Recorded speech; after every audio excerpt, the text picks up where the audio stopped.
I'm here at the STC Summit with Saul Carliner, and Saul has taught a really extensive workshop just now on being a technical communication manager.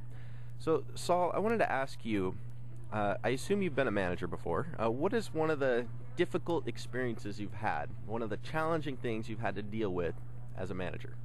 I think there are a couple things that you have to deal with. One is there's always the technical side of the job in the sense that you're trying to appropriately divide up the work and make sure it gets done on schedule and that you have enough money and that the money doesn't run out before the project is over. But what I actually find is that the number one challenge is usually the people.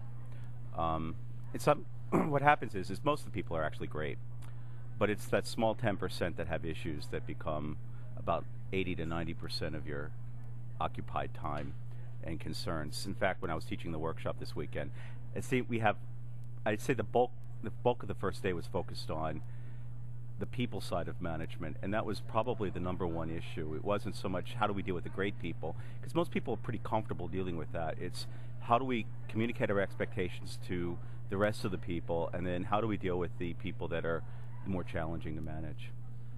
Have you ever had to fire somebody or do something kind of drastic and have like a really critical conversation with somebody who is underperforming? All the time. I mean, as a professor, you're doing that all the time. You have to give people assessments of their work.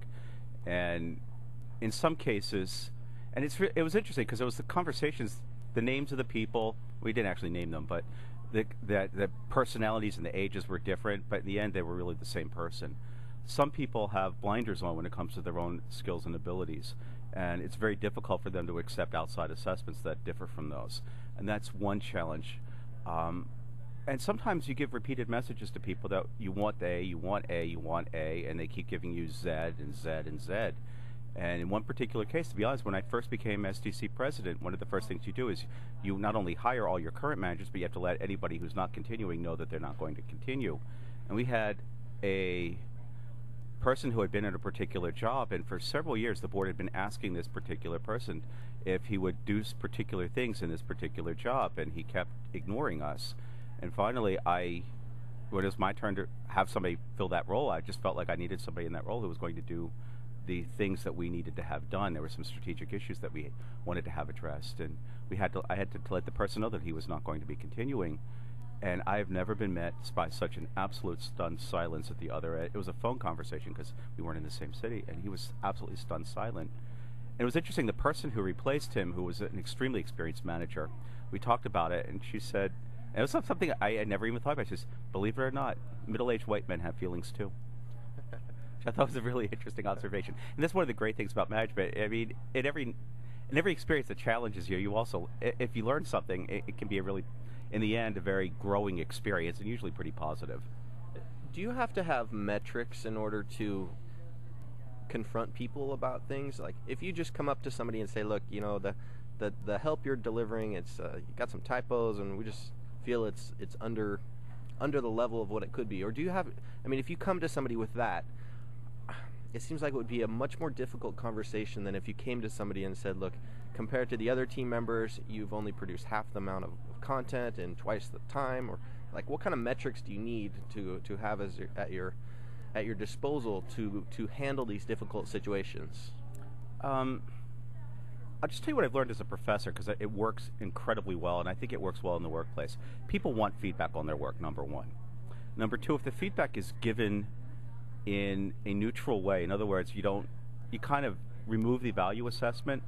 In most instances, I wouldn't say 100%, but I would say about 98% of them, I find that people at least learn to accept the feedback that they're getting, and then they can make a pretty good sense of whether it's you're indicating that it's good or that it's got some problems.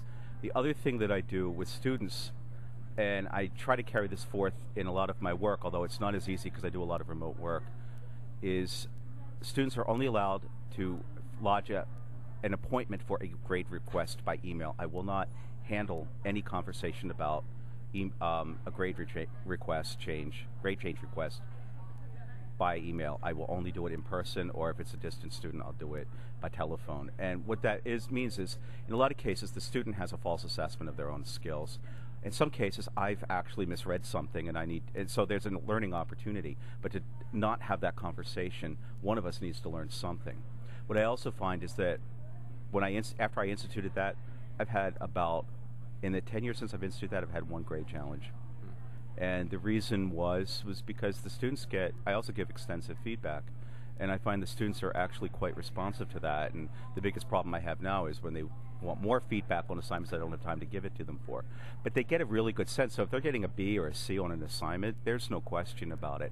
And I find that when I do work-related stuff, for the most part, it works well. Occasionally, you find people that I'm working on an assignment right now, and I'm the kind of like the client, and the contractor said, I think we're finished with comments. And I was like, I'm the client. I'll be the one to decide when we're finished with feedback because I'm the one who's liable for all of the faults in it.